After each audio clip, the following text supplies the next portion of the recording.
Seeds of Wisdom RV and Economics Updates Thursday afternoon, September 25, 25.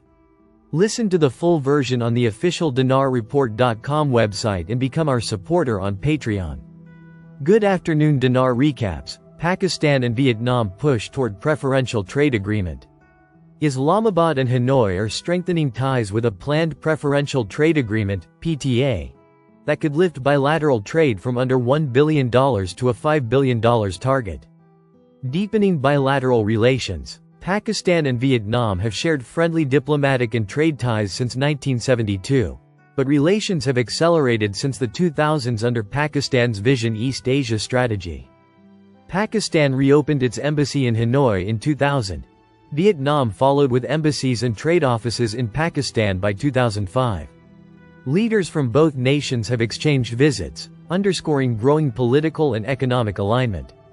Today, both countries are focused on expanding trade, investment, and security cooperation. Vietnamese Ambassador Pham Anh Tuong recently emphasized at the Lahore Chamber of Commerce and Industry. Vietnam has the strong will to expand bilateral trade and ensure all possible support. Trade potential and strategic leverage. Bilateral trade stood at $850 million in 2024 and is expected to cross $1 billion this year. But with the PTA, both sides aim for $5 billion in trade flows, a massive leap. Pakistan's exports: textiles, raw cotton, pharmaceuticals, leather, corn, and agricultural goods.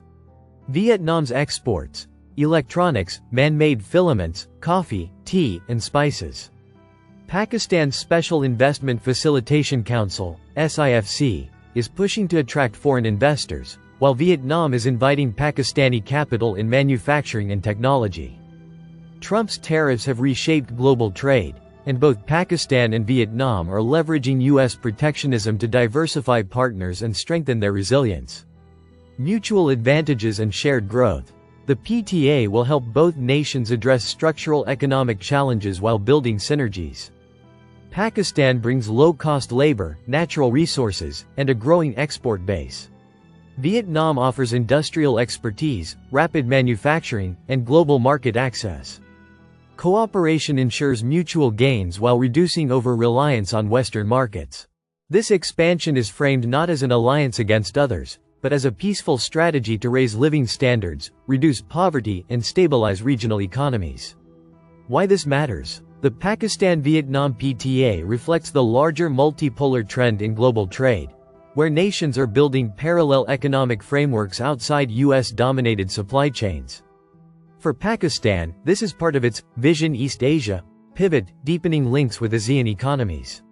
For Vietnam, the PTA represents diversification after US tariffs destabilized export routes. Together, both countries are embedding themselves into a BRICS-ASEAN economic corridor, connecting South Asia and Southeast Asia in ways that bypass traditional Western-controlled trade hubs. This is not just politics, it's global finance restructuring before our eyes. BRICS Startup Summit links Russia and China for global growth. The Moscow Summit from October 1–2 connects BRICS startups with over 600 investors, strengthening cross-border tech and financial networks between Russia and China. Chinese market access for Russian startups. Russia's startups are gaining direct entry into China's vast technology and investment markets, with AI and robotics emerging as key focus areas. China is offering over $20 billion in subsidies for robotics and AI in 2024. Russian startups can now tap into these funds and scale across one of the world's largest consumer markets. China consistently ranks third globally for venture capital, alongside the US and UK, as Esperbank's Alexander Vejokin explained. China is undoubtedly a very attractive market for startups, bringing them unique opportunities for scaling and developing tech businesses. Venture capital recovery boosts BRICS. The global VC market has stabilized after pandemic shocks, creating a more supportive environment for BRICS startups. VC funding peaked at $643 billion in 2021, halved in 2023, but recovered to $330 billion in 2024. Early 2025 showed 25% year-on-year growth, with AI as the dominant investment category. Nearly one-third of all VC funding in 2024 flowed into AI startups, with sectoral investment up 80%. This trend reinforces BRICS' focus on tech multipolarity, where capital flows matter as much as deal volumes. AI and innovation lead the agenda.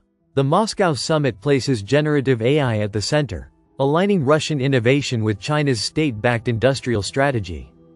Over 150 speakers and a dedicated tech exhibition highlight both startup and corporate solutions. AI-focused startups will receive pilot project proposals and cross-border investment offers. Sberbank's Sber 500 Accelerator program already reflects this pivot. 13% of its startups chose China for overseas expansion. Vejokin summed up the momentum. Our agenda includes tangible mechanisms. Startups will receive pilot project proposals and investment offers. Corporations and investors will connect with promising projects. Why this matters? This summit is about more than startup growth. It is BRICS building an alternative tech finance axis outside of Western capital markets. By combining Russia's innovation base with China's capital and subsidies, BRICS strengthens its position in both technology and finance. Venture capital recovery and state-backed AI funding mean BRICS can divert global capital flows into their own innovation ecosystems. The event highlights the multipolar shift, where startups and financial networks are no longer dependent on Silicon Valley or Western venture firms. Listen to the full version on the official dinarreport.com website and become our supporter on Patreon. Source: dinarrecaps.com